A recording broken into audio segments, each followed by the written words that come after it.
хүртээмж. Өөрөлдвөл боловсрал хичээл амарч байгаа цаг хугацаанд замын төвч байна. Энэ бол цаана маш том зүйлүүдийг хэлж байгаа. Тийм учраас бид нар боловсролын хүртээмжийг буюу энэ цэцэрлэг сургуулиудыг барьж байгуулахаас гадна боловсролын чанарын асуудлыг сөхөх цаг нь болсон. Бид хүн болгон 1-р сургууль, хүн болгон одоо тэр 23 дугаар сургууль руу хаа байсан баруун зүүн урд хойд талаас хүүхдэд зөөж авчиж өгдөг энэ тогтолцоон салах хэрэгтэй. Өөрийнхөө амьдарч байгаа хорон дээр хамгийн ойрхон одоо чанартай 1-р сургууль, 23 дугаар сургууль тэр лаборатори бусад сургуулиудтай адилхан чанартай сургуулиудыг бид нар бий болгож өгөх ёстой гэж харж байгаа. Тэгээ энэ хүрээндээ бол боловсролын яамтай хамтарч ажиллах, эхний туршилтын ажлыг Кембрижийн хөтөлбөрийг хийхээр бас ярилцж байна. Улаанбаатар хотын хэмжээнд гэр ороолын хүүхдүүдэд үн төлбөргүйгээр 9, 10, 11, 12 дугаар ангийн хүүхдүүдэд англи хэлний хичээлийг одоо үн төлбөргүйгээр оролцуулах ингээд ийм боломжуудыг бид нар бас одоо захын хэсгээс дамжуулж бид нар бий болгох юм бол энэ чанарын хүртээмжүүдээр багасах юм байна гэж харж байгаа. Эхний ээлжинд нэг сургууль дээр авч үзсэн. Энэ бол одоо богино хугацаанд хийж байгаа ажлуудын нэг л хэсэг. За бусад одоо яриул одоо маш олон зүйлүүд байна. Бас нэг асуулт энэ түргэн тусламжийн машинуудыг дарганаар цаас зөөлөгдөг гэд та нэг ярьсан байлээ. Тэр үнэхээр үний юм уу? За үнэн бол одоо яг аль хаана, аль дүүргийн одоо эрүүл мэндийн төв эсвэл аль эмнэлгийн одоо түргэн тусламжийн машин байсан юм бэ? За ерөн зүгээр одоо яг нөхцөл байдал ямар байдалтай байгаа вэ гэдэг нь. Тэгээ 103 дээр бас та бүхнийг хамт очиж ажиллахыг уриалж байна.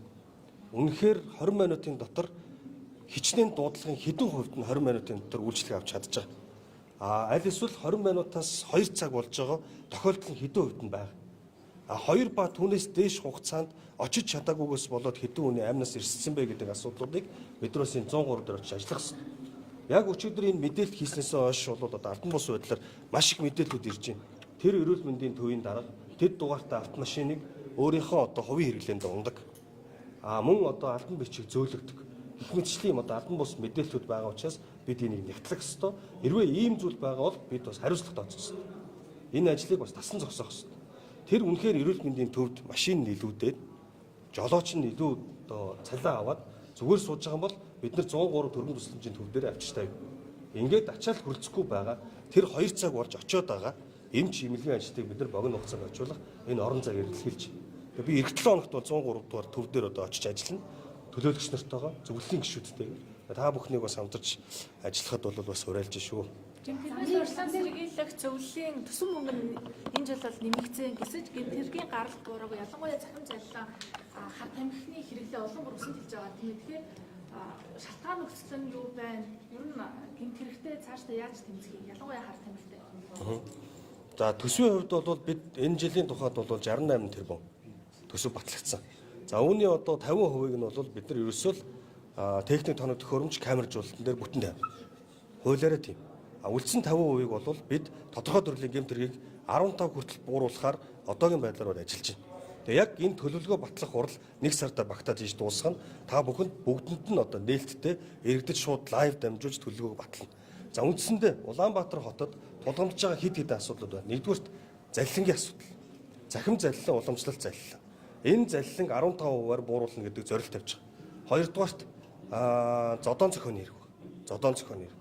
Өөрөөр хэлбэл хүний эрүүл мэндэд халдшгүй байдалд нөлөөлж байгаа нөлөөллийн тооцоол. Бид нар одоо энэ гэмтэрэг зөрчлийг мөн адил 15%-аар бууруул. Энд хийхин тулд соён гэгэрүүлэх ажлуудаас ахуулаад бусад одоо зөвлөлийн гишүүн байгууллага, прокурор, мөрдөн, эрүү, нийслэлийн цагдаагийн газар, за хар тамхи гэдэг ингээд олон байгууллагуудтай бид нар хамтарч ажиллах замаар энэ одоо бүх асуудлуудыг шийдвэрлээд явна гэж байна. За тэрний нэг бол хар тамхи. Хар тамхин дээр бол бид нар тодорхой хэмжээнд ийм бас томоохон бүтээн байгуулалт томоохон зорилттой хөтөлбөрүүдийг хэрэгжүүл. Тэгээ мөн адил одоо 15%-аар бууруулна гэдэг ийм одоо зорилт тавьж байгаагаа хэлье. За ер нь энэ хар тамхины хэрэглээ бол бид нар цаашид бууруулахаас өөр гарцгүй. Хар тамхины хэрэглээ бол оюун санааны тусгаар тогтнол Монгол улсын аюулгүй байдалд бол онц чухал нөлөөлж байгаа юм нөлөөл. Тэгэхээр энийг бол бид нар бууруулахын төлөө бол соён гэгэрлийн чиглэлээр төлхөө анхаарсан юм ажлуудыг хийн. Энд бол хэвлэлийнхэн бас хамтарч ажиллах зайлшгүй шаардлагатай гэж харж байгаа. За тэрний нэг илэрхийлэл бол цаанаа бол энэ хүүхдийн хүчирхийлэл, гэр бүлийн хүчирхийлэл, за 102 төв гэсэн ингээд бид нар хэд хэдэн ийм одоо 7-оос 8 үндсэн хөтөлбөр гаргаж ажиллаж байгаа.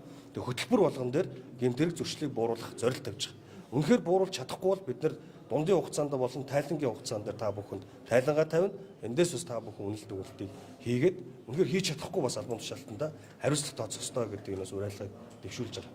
Нийслэл эх 5 жилийнхаа мөрчлийн төлөвлөлтөд хийж байгаа гэсэн. Энэ одоо анхаарал